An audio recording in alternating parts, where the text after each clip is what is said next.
모세와 아론이 여호와께서 명하신 대로 행하여 바로와 그의 신하의 목전에서 지팡이를 들어 나일강을 치니 그 물이 다 피로 변하고 나일강의 고기가 죽고 그 물에서는 악취가 나니 애굽 사람들이 나일 강물을 마시지 못하며 애굽 온 땅에는 피가 있으나 애굽의 요술사들도 자기들의 요술로 그와 같이 행함으로 바로의 마음이 완악하여 그들의 말을 듣지 아니하니 여호와의 말씀과 같더라. 바로가 돌이켜 궁으로 들어가고 그 일에 관심을 가지지도 아니하였고 애굽 사람들은 나일 강물을 마실 수 없으므로 나일 강가를 두루 파서 마실 물을 구하였더라. 여호와께서 나일 강을 치신 후 이레가 지나니라. 아멘. 아멘. 하나님의 행하심, 심판과 재앙이라는 제목으로 우리 하나님의 말씀 선포합니다. 하나님의 행하심, 심판과 재앙. 교회를 헬라어로 에클레시아 그러는데요. 에크라는 말은요, 밖으로 그런 말이고요. 칼레오 그러면 불러내다 그런 말입니다. 그래서 이 말이 합쳐져서 에클레시아, 밖으로 불려진 사람들이란 뜻입니다. 교회라는 말에 이런 사전적인 정의가 있는 거예요. 저와 여러분은 교회로서 존재하는 이 모든 것이 하나님의 부르심인 줄 믿습니다. 하나님 왜 부르셨는가? 다른 거 아니죠. 오직 하나님의 뜻을 위해 우리를 부르신 거예요. 하나님의 목적, 하나님의 목적이 있으셔서 하나님의 열심으로 우리를 부르신 것입니다. 그래서 성경은요, 그러므로 주 안에서 갇힌 내가 너희를 권하노니 너희가 부르심을 받은 일에 합당하게 행하여 그럽니다. 우리로 어떻게 행하라고 하나요? 부르심을 받은 그대로 그 일에 합당하게 행하여 그러는 거예요. 그러므로 어떤 삶과 행위 이전에 선행되어야 하는 것이 뭔가? 그것은요, 하나님의 부르심이 뭔가? 그것을 확실히 아는 거죠. 제대로 행하기 위해서는요, 먼저 우리가 어떻게 부름받았나, 왜 부름받았나, 이 하나님의 부르심이 뭔지를 명확하게 분명히 알아야 거기에 따른 합당함이 무엇인지도 알고 또 그 합당함으로 행할 수 있다는 것입니다. 성경은요, 하나님의 부르심으로 가득합니다. 아브라함을 부르시고 또 출애굽기에서도 하나님 모세를 부르시고 계속해서 하나님은 선지자들을 부르시고 하나님의 사람들을 부르셨어요. 예수님도 이 땅에 오셔서 제자들을 부르시고요, 아픈 자들, 병든 자들, 연약한 자들을 예수님도 부르셨습니다. 우리가 출애굽기를 통해서도 보게 되는 게 뭔가? 하나님이 이스라엘을 애굽 밖으로 불러내셔서 자기 백성, 자기 소유 삼으시는 이 하나님의 행하심의 과정들을 우리가 말씀을 통해 보는 거죠. 그러니까 하나님이 어떻게 불러주셨는지, 왜 불러주셨는지, 이 하나님의 부르심이 뭔지를 우리가 출애굽기 말씀을 통해 보게 되는 것입니다. 이 과정 중에 펼쳐지는 것이요, 10가지 재앙인데요. 이제 하나님은 이 재앙을 통해 애굽을 심판하세요. 이 출애굽기라는 제목만 놓고 보면요, 애굽을 빠져나오는 데 있어서 가장 핵심적인 사건이 이 10번의 재앙이 되는 거죠. 하나님이 이 재앙들로 애굽을 심판하고 나서야, 그제서야 바로가 이스라엘을 놓아줍니다. 그런데 이런 성경의 내용을 보면서 우리가 주의할 게 있는데요, 우리가 유의해서 봐야 될 게 뭔가? 이 하나님이 10번의 재앙으로 바로와 애굽을 심판하시며 이스라엘을 이끌어내시는 이 사건을 보면서 이걸 하나님과 바로의 대립 구도로 이해한다든가, 아니면 하나님과 바로가 지금 힘대결, 전쟁을 하는 걸로 생각한다거나, 내지는 하나님이 한 번으로는 안 되고 두 번으로도 안 돼서 하나님이 10번 정도는 바로와 밀당을 하셔서 싸우셔서 이스라엘을 이끌어내는 걸로 이렇게 이해를 하면 안 된다라는 거예요. 여러분, 성경은요, 전혀 그런 의미로 우리에게 말하고 있지 않습니다. 계속해서 말씀을 드립니다만, 하나님은 이 10번의 재앙을 통해서 애굽을 벌하고 이스라엘을 내가 꺼내오겠다, 물론 하나님이 이런 목적도 있으시지만 여러분, 하나님이 그러려면 하나님이 그 생각으로 이스라엘을 애굽에서 이끌어내신다면 한 번에 하셨죠. 한 번에 하셨죠.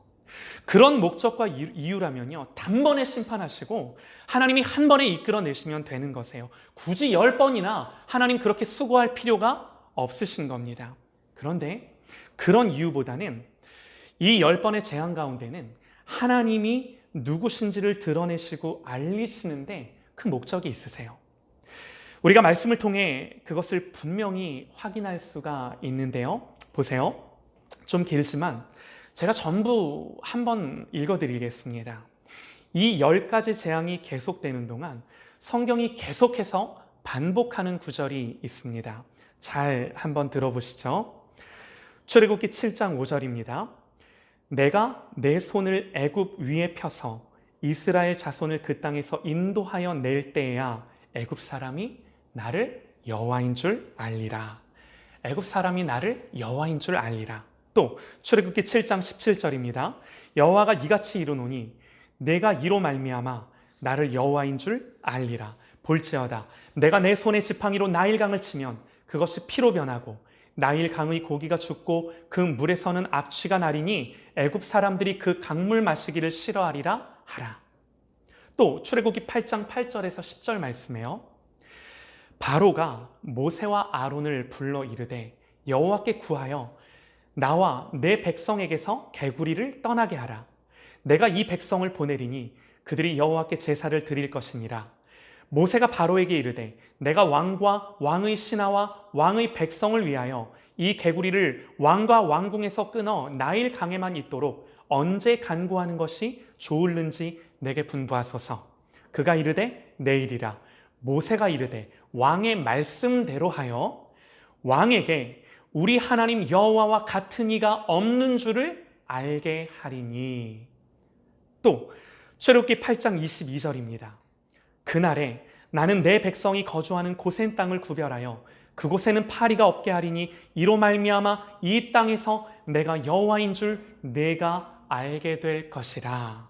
또 출애굽기 9장 27절에서 29절입니다.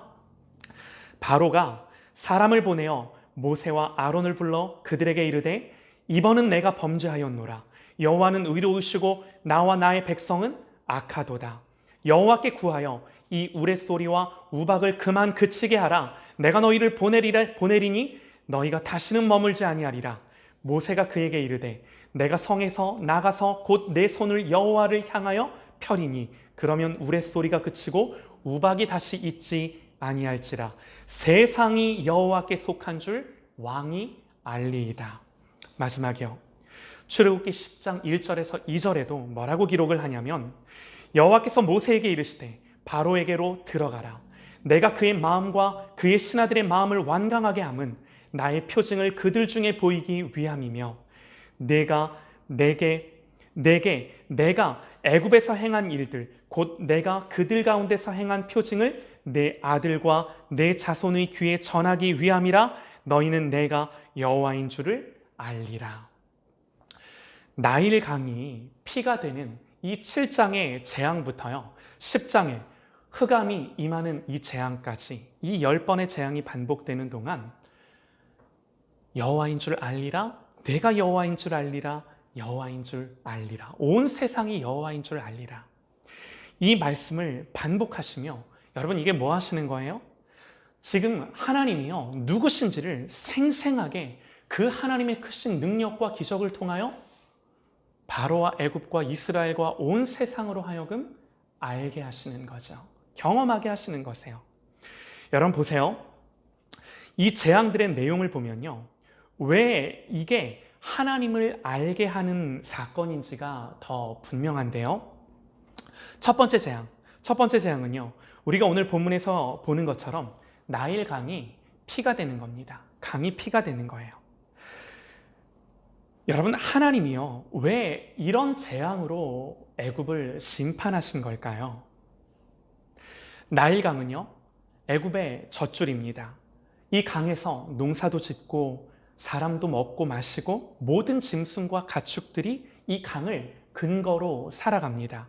여러분, 그러다 보면요, 그것 자체가 신성하게 되고 그것 자체를 신격화하게 되는 거죠. 여러분, 실제로 그 당시요, 나일강은 애굽 사람들에게 그런 신적인 대상이었어요. 그래서 나일강과 관련된 여러 신들이 애굽 땅에 있었어요. 하나님은요, 그들이 그렇게 의지하고 섬기는 그 대상을 심판하심으로 그것들은 아무것도 아니고 하나님 당신만이 참 하나님임을 그 심판을 통해, 그 재앙을 통해 말씀하고 계신 거예요. 여러분, 두 번째 재앙은 어떤 재앙인가요? 개구리 재앙입니다. 계속해서 나일강과 연결된 재앙인데요.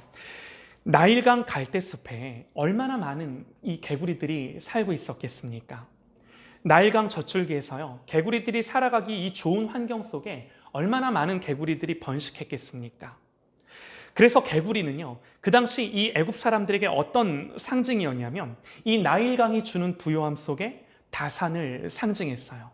그래서 사람들은요, 헤켓 이렇게 불리는 개구리 형상의 여신을 숭배했는데요, 하나님은요, 애굽이 그렇게 섬기는 개구리가 재앙이 되게 하시고 그 개구리가 저주가 되게 하셔서 누가 참 하나님이신가, 애굽의 모든 우상들을 벌하시며 심판하시며 누가 참 능력이 있으신 참 신이신가, 이 모든 것들을 증명하는 거예요.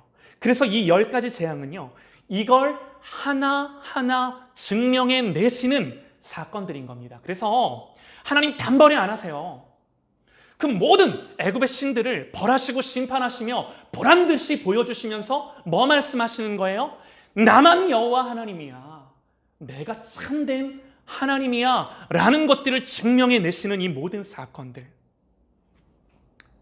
여러분, 아홉 번째 재앙은요, 캄캄한 어둠이 온 애굽 땅에 임하는 재앙이었습니다.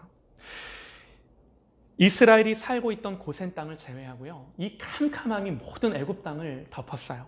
여러분, 그 당시 애굽이 섬기는 최고신이 뭔가요? 최고신, 태양신이죠. 그런데 하나님이요, 그 태양신의 빛을 가리우고 어둠으로 온 애굽 땅을 들이우신 것입니다. 그러니까 여러분, 우리가 이 10가지 재앙을 통해서 봐야 하는 것은요, 하나님이 단지 이스라엘을 이끌어내시는 데 목적이 있는 게 아니라, 무슨 하나님이 애굽이 우상의 나라고 이래서 애굽을 심판하시는 것이 이 하나님의 목적이 아니라, 하나님을 하나님으로 알게 하니까 이 모든 수단들을 통해서 단 한 가지 궁극적인 목적이 있다라고 한다면, 하나님을 하나님으로 알게 하는데 그 뜻이 있으셔서 지금 이걸 반복하시며 계속해서 우리에게 보여주고 계시다는 것을 우리가 성경을 읽으며 우리가 이걸 봐야 하는 거죠. 여러분, 하나님이요, 왜 이렇게 하고 싶으신가요? 다른 이유가 아닙니다. 무엇보다 이스라엘로 하여금 하나님을 알게 하고, 그래서 그들이 하나님 백성 되게 하기 위해, 하나님 아는 자 되게 하기 위해. 여러분, 이게요 너무나 중요한 겁니다. 너무나 중요한 거예요. 하나님은요, 오늘 우리의 시대에도 여기에 관심이 있으세요. 우리의 시대뿐만 아니라 저와 여러분 한 사람 한 사람의 인생을 놓고도 이게 하나님의 최대 관심사인 거예요.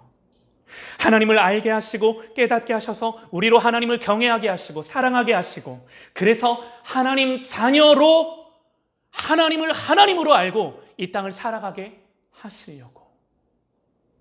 이게 하나님의 의도세요. 여러분, 우리 하나님이 어떤 분이신가요?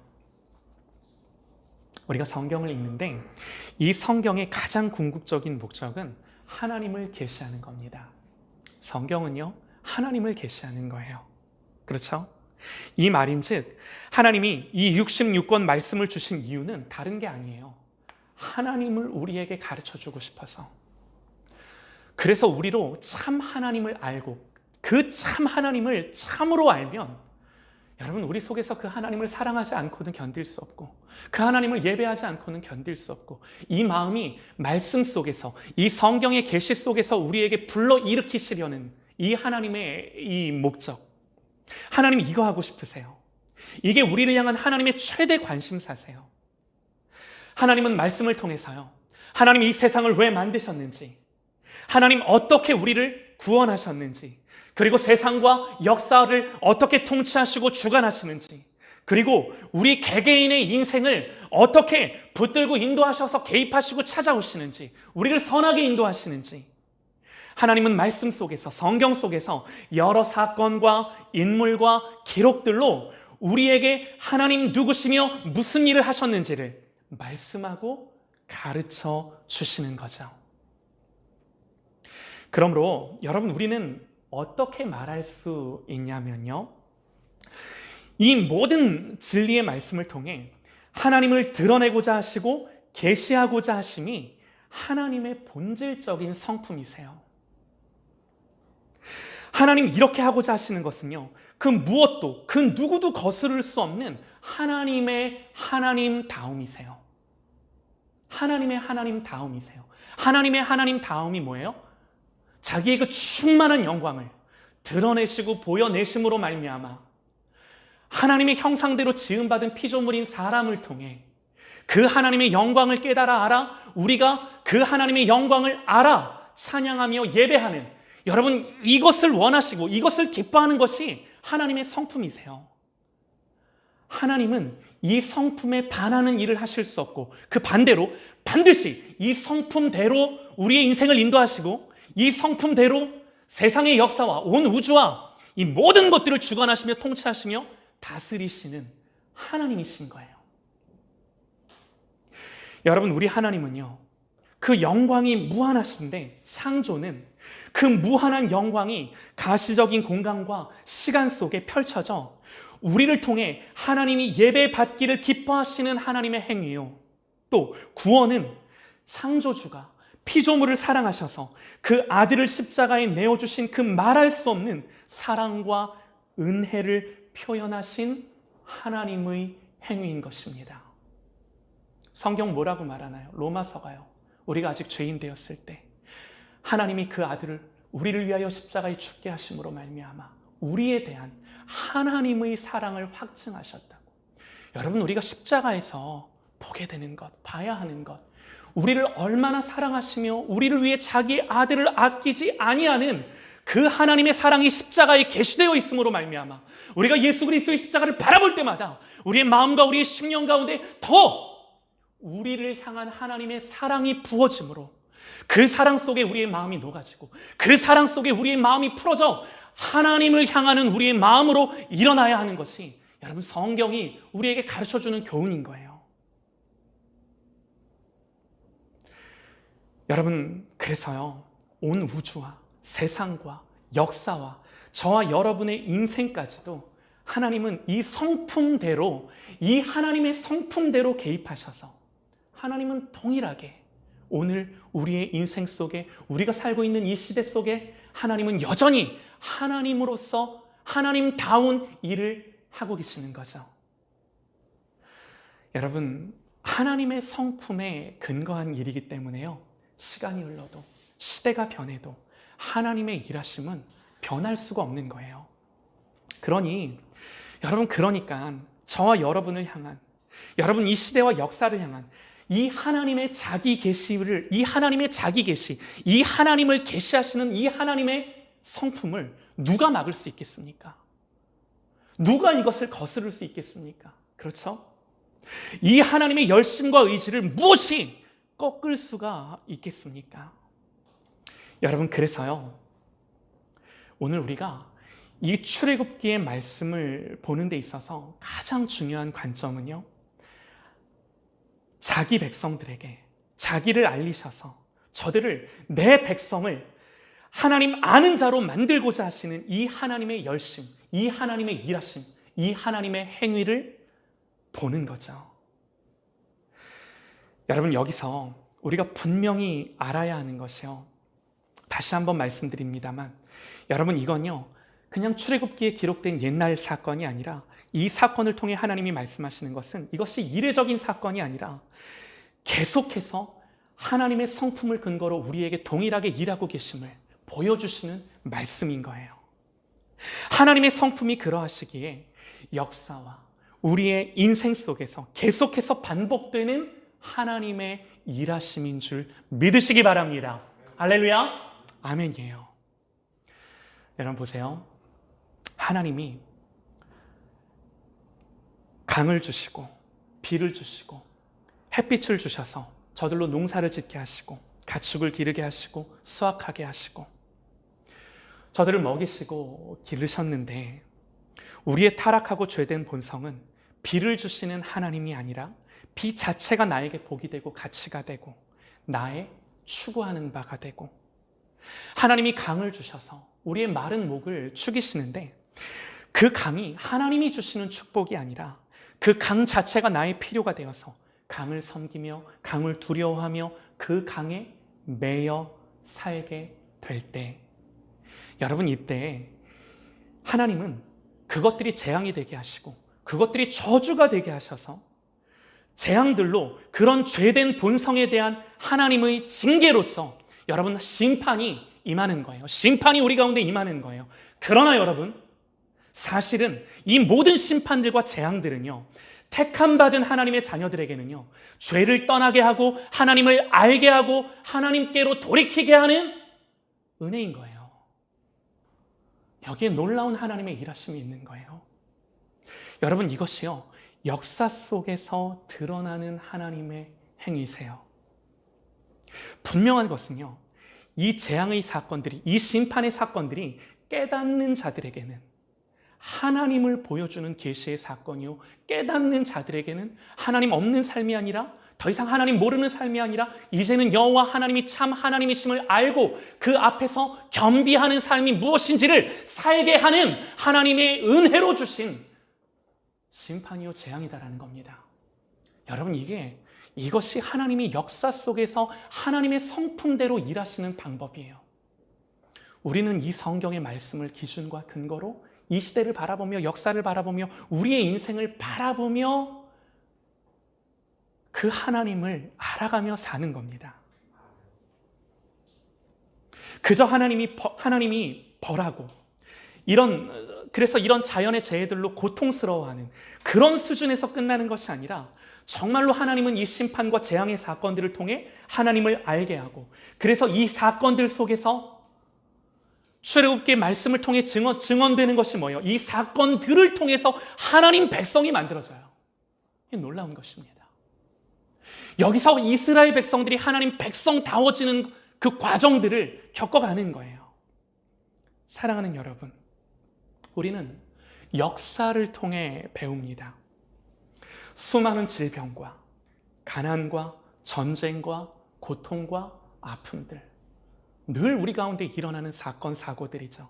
여러분, 지금도 뉴스 보세요. 아프간에서 일어나는 일들, 이 이해할 수 없는 비극이요, 우리 시대에 일어나는 일들이에요. 이걸 우리가 경험하며 사는 이 모든 역사의 과정들이에요. 여러분, 이 모든 사건의 본질은요, 하나님이 보세요, 무슨 특별한 진노와 심판으로 우리를 징계하셨다기보다는요, 보세요, 우리가 죄로 창조의 목적을 거스르며 살아갈 때, 하나님 없이 살아갈 때, 하나님은 그 모든 것을 그냥 내버려 두시는 것이 아니라 찾아오시고 개입하시고, 우리의 죄가, 우리가 하나님 없이 사는 그것 자체가 고통이 되게 하시고 아픔이 되게 하셔서 우리를 깨닫게 하시는, 여러분, 거스를 수 없는 하나님의 구원의 행위인 것을 하나님의 교회는 봐야 되는 거예요. 이 역사 속에서 하나님의 교회는 그것들을 통찰하며 기도하며 회개하며 하나님의 뜻 가운데 교회가 깨어 하나님을 경외하고 겸비하며 사랑하며 하나님을 예배하는 하나님의 백성으로 서야 하는 거예요. 여러분, 오늘 교회는요, 이걸 분명히 보고 깨닫고 선포하고 기도하고 회개하고 돌이키고, 여기에 교회의 사명이 있는 것입니다. 여러분, 그러나 오늘 성경이 증언하는 게 뭔가, 강이 피가 되고 악취가 나고 목이 마르면, 여러분, 이쯤 되면요, 사람들은 사람들이 하나님 앞에 무릎 꿇어야 되지 않겠습니까? 여러분, 그러나 바로는 어떻습니까? 애굽 백성들은 어떻습니까? 22절에 이렇게 기록을 합니다. 애굽 요술사들도 자기들의 요술로 그와 같이 행함으로 강이 피가 되게 합니다. 물이 피가 되게 해요. 바로의 마음이 완악하여 그들의 말을 듣지 아니하니 여호와의 말씀과 같았더라. 바로가요, 애굽의 술사들도 강물이 피가 되게 하는 것을 따라하는 것을 보고 바로의 마음이 하나님의 심판을 봤음에도 불구하고 강팍해졌다, 그러는 거죠. 그래서 23절 말씀에 뭐라고 기록을 하냐면 바로가 돌이켜 궁으로 들어가고 그 일에 관심을 가지지도 아니하였고, 하나님의 심판과 재앙으로 나타나는 이 계시의 사건, 하나님이 누구신지를 드러내는 이 사건을 분명히 하나님 바로에게 보였음에도 불구하고 바로의 마음과 태도와 자세가 어떠했다라고요? 그 일에 관심을 가지지도 아니했다. 성경이 우리에게 그렇게 전하는 거예요. 관심조차 두지 않습니다. 여러분, 마음이 하나님의 일하심을 보고도 그러는 거예요. 깨닫지 못하고 보지 못하면 그러는 거예요. 그러니까 사랑하는 여러분, 우리가 이 말씀을 통해 보게 되는 것은요, 하나님이 일하실 때, 이 하나님의 계시의 사건을 드러내시고 나타내실 때, 하나님이 때로는 전쟁과 아픔과 기근과 우리의 고난과 아픔으로 하나님을 하나님으로 드러내고자 하시는 그 모든 이 역사 속의 사건들을 볼 때에 여러분, 사탄도요, 어떤 방식으로 일하는지를 성경이 우리에게 보여주는 거예요. 나일강을 피로 변하게 했을 때 애굽의 술객들도요, 요술사들도 그렇게 할 수 있다는 사실을 여러분 보십니까? 여러분 보세요. 사탄이 능력이 있습니까? 없습니까? 있습니다. 여러분, 우리보다 능력이 있습니다. 우리를 속이고 미혹하고 얼마든지 우리의 마음과 생각이 하나님을 향하는 것을 방해합니다. 사도 바울은요, 데살로니가 후서에서 이렇게 말씀을 합니다. 악한 자가 임할 때는 사단의 역사를 따라서 모든 능력과 표적과 거짓 기적과 불의의 모든 속임으로 멸망하는 자들에게 임한다. 그렇게 기록을 합니다.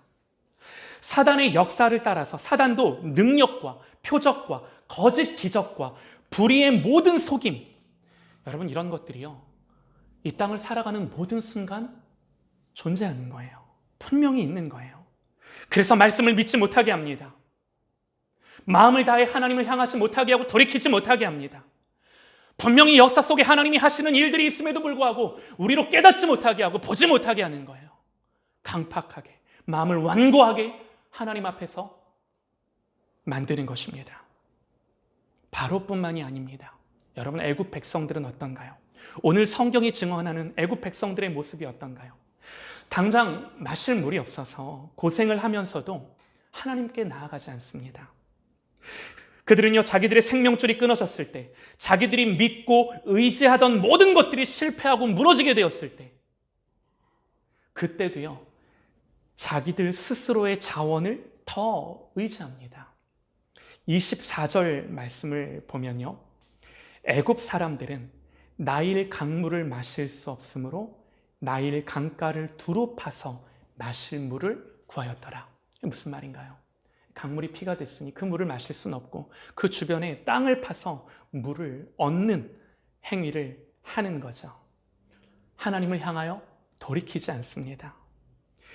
그런데 사랑하는 여러분, 성경이 증언하는 가장 안타까운 게 뭔지 아세요? 성경이 우리에게 증언하는 것은 이겁니다. 여러분, 이 당시, 이때 이스라엘 백성들처럼 하나님의 능력과 기적과 표적을 체험한 사람들이, 그런 백성들이 역사 속에 없어요. 하나님이 말씀하세요. 어느 때에 어느 백성이 하나님과 너희가 대면하며 그 하나님이 하신 그 기적을, 바다를 마른 땅으로 걷는 그 기적을 본 적이 있느냐? 하나님 말씀하세요.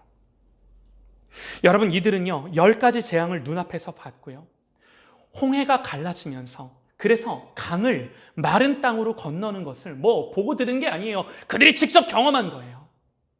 광야에서 40년을요 매일같이 만나를 먹었고요, 광야에서 돌에서 반석에서 물이 나 그들이 마시우는 것을 경험했던 사람들이었습니다. 보세요, 여러분. 분명히 광야였어요. 척박하죠. 그러나 그 척박한 땅에서 하나님이 먹이시고 기르셨어요. 성경이 뭘 말하나요? 그러나 성경이 뭘 증언하나요? 그러나 여러분, 그것을 경험했던 광야의 세대가, 그것을 경험했던 모든 출애굽 세대가 다 광야에서 엎드려져 죽었습니다. 가나안에 들어가지 못했습니다. 여러분, 왜 그렇습니까? 성경은 왜 그렇다라고 증언을 하나요? 여호와께서 모세와 아론에게 말씀하여 이르시되 나를 원망하는 이 악한 회중에게 내가 어느 때까지 참으랴? 이스라엘 자손이 나를 향하여 원망하는 바 그 원망하는 말을 내가 들었노라. 그들에게 이르기를 여호와의 말씀에 내 삶을 두고 맹세하노라. 너희 말이 내 귀에 들린 대로 내가 너희에게 행하리니 너희 시체가 이 광야에서 엎드려질 것이라. 너희 중에서 20세 이상으로 계수된 자 곧 나를 원망한 자 전부가 여분네 아들 갈렙과 눈의 아들 여호수아 외에는 내가 맹세하여 너희에게 살게 하리라 한 땅에 결단코 들어가지 못하리라. 여러분, 이 사건이 어떤 사건인가요? 이 사건의 본질이 뭔가요? 히브리서 기자는요, 이 사건을 두고 신약의 우리에게 이렇게 교훈합니다. 보세요. 그러므로 성령이 이르신 바와 같이 오늘 너희가 그의 음성을 듣거든, 하나님의 말씀을 듣거든, 광야에서 시험하던 날에 거역하던 것 같이 너희 마음을 완고하게 하지 말라. 완고하게 하지 말라. 마음이 강팍해지는 것, 믿음이 사그라드는 것, 하나님의 말씀이 더 이상 우리의 마음과 심령 속에 은혜로 들리지 않는 이것이 여러분 얼마나 무서운 것인지를 성경이 우리에게 말씀하고 있는 거예요.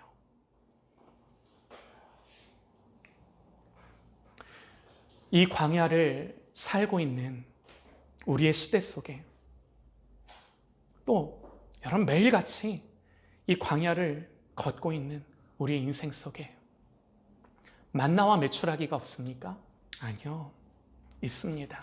있습니다. 이 척박한 땅을 걸어가면서도 사랑하는 여러분, 우리가 지켜야 할 마음이 무엇입니까? 여러분, 지금은요, 코로나와 함께 사는 시대입니다. 이제는 모든 사람들이 위드 코로나를 얘기해요.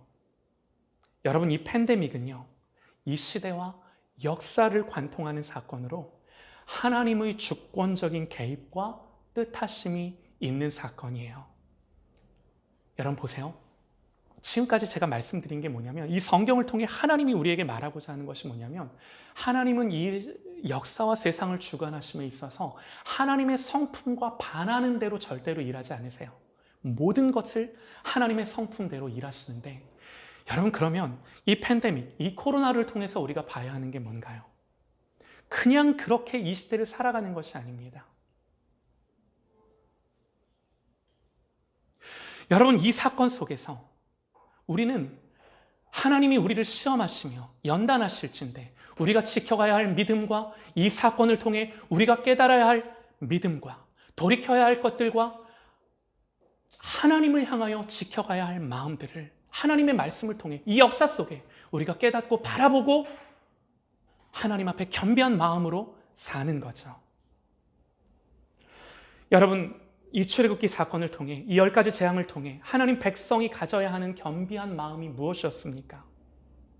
하나님은 이스라엘을 자기 백성 되게 하기 위해 재앙으로 심판하신 이 사건이 어떤 이들에게는 그저 재앙과 심판이었습니다. 그러나 하나님 백성에게는 더욱더 하나님의 주권과 통치를 보게 하고 우리의 죄를 보게 하고, 그래서 그 심판과 재앙 속에 뒤로 물러서는 것이 아니라 더욱더 돌이키고 회개하고 겸비케 하는 일이 되어야 한다라고 하나님 말씀을 통해 이스라엘 백성들에게 그것을 원하셔서 하나님을 하나님으로 알게 하기를 원하셨던 것처럼, 여러분 이 모든 사건들을 통해 단 한 가지 하나님의 목적이 있다면 하나님을 아는 거예요. 하나님의 통치와 주권을 보는 거예요. 여기서 여러분 사람의, 인간의, 인류의 죄를 바라보며 그리스도가 하신 일을 깨닫고 우리가 돌아가고 돌이켜야 할 자리가 무엇인지를 더 선명하게 이 모든 역사 속에 보는 것입니다. 우리의 죄를 보는 것입니다. 우리의 자리를 보는 것입니다. 사랑하는 여러분, 우리가 이걸 보지 못하면요, 마음을 강팍하게 했던 바로와 깨닫지 못하는 이 애굽 백성들과 그리고 더 나아가 광야에서 하나님 앞에 엎드려졌던 이 이스라엘 백성들과 다를 것이 무엇이겠습니까? 그래서 20절 말씀입니다. 20절 말씀에요. 모세와 아론이 여호와께서 명하신 대로 행하여 바로와 그의 신하의 목전에서 지팡이를 들어 나일강을 치니 그 물이 다 피로 변하고 모세와 아론이 여호와께서 명하신 대로 행하여. 여러분, 이 10번의 재앙이 계속되는 동안 또 한 가지 자주 등장하는 표현 말씀이 있는데요. 그 말씀이 뭐냐면 모세와 아론이 여호와께서 명하신 대로 행하여. 모세와 아론이 여호와께서 말씀하신 대로 명하신 대로 행하였더라. 이 말씀이 자주 등장을 합니다. 사랑하는 여러분, 우리가 무엇을 택하겠습니까? 승리의 열쇠는요, 하나님의 백성이 하나님의 말씀에 순종하는 것에 있는 거예요. 하나님의 백성이 하나님의 말씀에 순종하고 그 말씀조차 우리의 마음과 생각을 지키며 사는 데 있는 거예요. 모세는요, 그를 낙심시키는 모든 상황 속에서도 결국에는요, 하나님의 명하신 대로 행하여 아론과 함께 바로 앞에 다시 섰습니다. 모세 어떤 사람이었나요? 못합니다. 안 합니다. 나는 이미 뻣뻣한 사람입니다. 하나님 보낼 만한 자를 보내소서. 그렇게 하다가도 결국에는 하나님이 모세를 이기셨어요. 결국에는 하나님의 뜻이 모세의 뜻을 꺾고 하나님의 뜻이 모세 가운데 이루어지는 것입니다. 사랑하는 여러분, 이게 제일 중요합니다.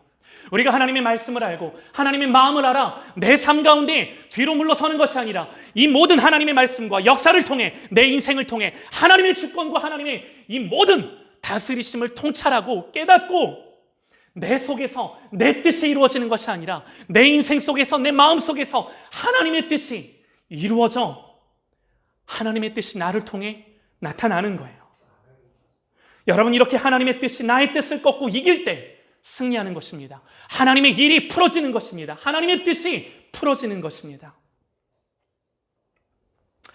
하나님의 주권과 통치를 이 코로나 시대 한복판에서 이 재앙과 이 심판 속에 통찰하며 이 역사 속에서 가난과 질병과 전쟁과 모든 자연의 재해 속에서 하나님의 다스리심을 바라보며 겸비하고 우리의 죄를 회개하고 준비하고 아버지의 마음으로 주어진 우리의 모든 삶의 여정을 하나님의 뜻 가운데 살아갈 수 있는 저와 여러분이 되시기를 간절히 소망합니다. 이것이 출애굽의 말씀을 통해 오늘 우리에게 주시는 하나님의 메시지예요. 그러므로 우리의 귀를 스쳐 지나가는 말씀이 아니라 우리의 마음에 남아 우리를 컨트롤하는, 우리를 주관하는, 우리를 움직이는 그 살아계신 하나님의 말씀으로 돌파되시기를 간절히 축원합니다. 아멘.